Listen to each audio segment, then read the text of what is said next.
So I've never personally designed a board game, but some tips for designing a board game. Number one, I would say make sure it's accomplishing something that is a good idea and make sure it does that well.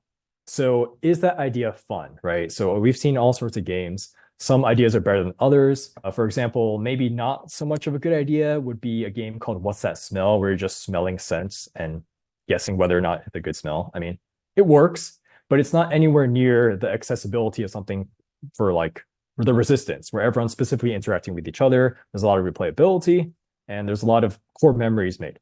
Make sure it's doing something very specific and make sure it's accomplishing that goal well. And that goal has to be actually fun.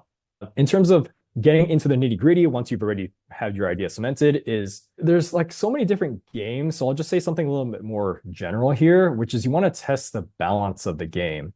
And so there's a lot of different parts in a lot of games that have different power restraints, and you want to make sure it makes sense when you play them, that doesn't suddenly break the game.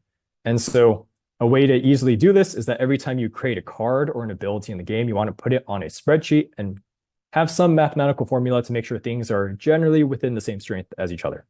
And lastly, you want to make sure that people can understand your game. And a key way to do that is to not only make the components fluid and easy to understand, but also make the rules easy to understand, give player aids, make sure things are proofread, and do some blind playtesting.